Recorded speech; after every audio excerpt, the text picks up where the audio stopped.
Well, good morrow to you, sir. And hello, and thank you for coming with me, for visiting me on this Monday. Well, Saturday for me, but no biggie. You guys still get your video on Monday, as I promised it, if everything goes well. And as you can tell by the title and thumbnail of this video is about addressing the fear of crowds, and something I did this last week to address this very particular fear that I have. But it comes down to, where does my fear of crowds come from? And I think it has something to do with two things: crowds and traveling, which is another thing that I have my problems with, but that's a whole can of worms that we can get into at a future date. Anyways, when I was a kid, I was a baby, and more so when I was 7, I was a little baby dumbass. And this was one of the first experiences I can remember having in a plane, and it was from San Francisco, California to Lagos, Nigeria, which is a 16-hour long flight. And I don't know if you can keep a little baby dumbass trapped in a plane, surrounded by people he didn't know, and in the fucking middle seat for 16 hours and 20 minutes. That's right, there was 20 minutes, you didn't know about that part. Also, we stopped in London for a time, and that was cool, but the ice cream sucked, and the guy at the castle told me he might chop off my head if I were a little older. But that's a story for another time. But also, our flight from London to Nigeria was delayed, so it was actually 20 hours because, I kid you not, there was a man arguing with a flight attendant for 2.5 hours. So we couldn't take off. And getting back to California was a whole different experience. And again, another time, you gotta stop asking. But that was in the summer. So let's fast forward a bit to the winter and my first trip to New York. And this was in like 2004, so only like 3 years after 9/11. So security to get into this bitch was tight.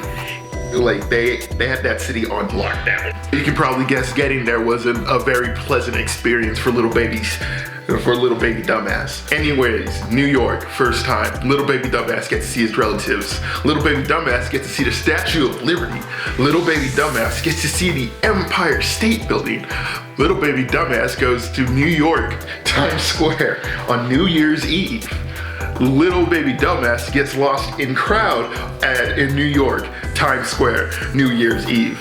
Little baby dumbass almost died lost in crowd, New York, Times Square, New Year's Eve, busiest city in the world. You get my point? I remember holding on to my mom's hand as she led us through the crowd, and then as they were counting down, losing my mom's hand and screaming, "I can't breathe," and "Where is my mom?" as everyone counted down. So yeah, I may have an issue there. But nevertheless, no matter how unpleasant that situation may have been, this year, however, is about experiences and new lifestyle changes that I will apply to myself. And in this month, it is about being social. So to ring in the new year, the first thing I did was go to a New Year's Eve countdown party in West Hollywood. So I was invited to a New Year's Eve countdown party at a club called The Line in West Hollywood. And you better believe that drinks were slanging, the music was bumping, the crowd was roaring, and I was sitting down taking notes on my phone like a loser and a creep. Hello, it's me. It's dark out here. It's December 31st, I'm out of focus, and it is my first night being social, I suppose.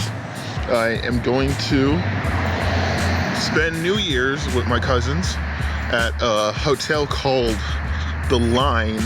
It's supposed to be some like club hotel in LA, and this is just, I guess, the calm before the storm. So yeah, again, I'm gonna try to address my fear of crowds, and yeah, I'm just gonna try to be some social. We get there and I'm at the bar and I order a Jack and Coke, and I don't usually drink, but someone told me to order Jack and Coke when I don't know what to get, so that's what I did. And they gave me more Jack than Coke, and so it tasted like fire. And at a certain point, my attempts of talking to people was not going anywhere. Like, it was, yeah.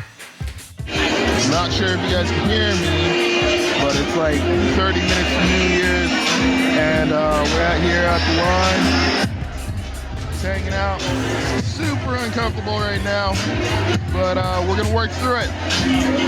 Catch you later. My friend who was there with me told me just to like let things happen to me, and that actually worked. I got a little bit more comfortable with the situation and stuff, and I got to get to know a little people. I talked to some people. Trust me. Listen, I talk to people.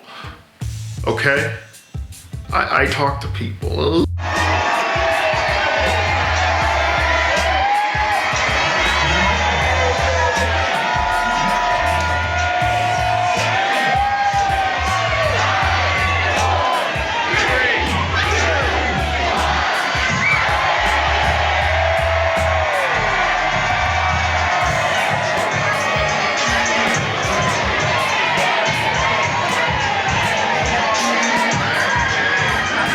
Standing at the bar, and this is like 4 minutes into 2020 after everyone's just counted down and cheered and they're playing the song or whatever's going on at the bar at the time. And I'm standing at the bar, and this girl, she walks up and stands fairly close right next to me.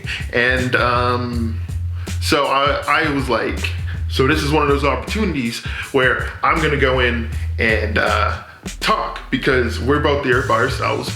And she looked a little upset, and maybe that might have been, maybe I should have left it at that. But anyways, it's someone to talk to, and no one's expecting anything of me at this point. So I go up and I go, hey, Happy New Year. And I was going to go, and I was going to say, getting New Year's resolutions. I don't know what I was going to say at that point. I was kind of drunk. But then I saw her boyfriend approach, and I stepped back, as is because I'm avoiding the situation. Nonetheless, I still did have some meaningful conversations. One I can actually remember is my conversation with this guy, Dylan, on the outside of the bar, at the outside of the club, not bar. And he's from Boston, and we started talking about traveling, and that was cool. But I would prefer driving, and he would prefer flying. So.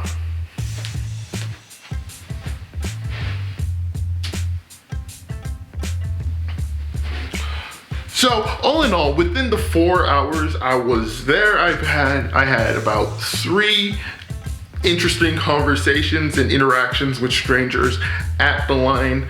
There was Dylan, there was the girl from NorCal who's from Sacramento. We got talking, and also the girl who was stalking someone. I never found out who she was stalking.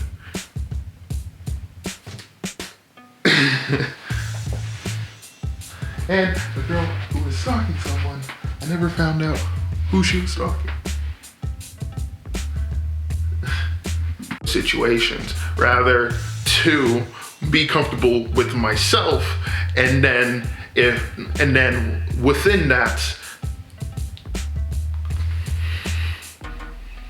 people see more of my personality. People interact with me more. Otherwise, I look like a weirdo, more so than I do now.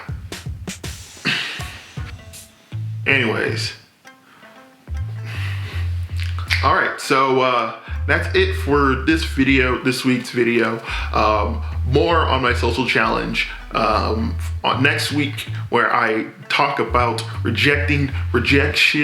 And hey, if you like this video, please like, subscribe, comment, you know, the works. Catch you guys next week. Peace.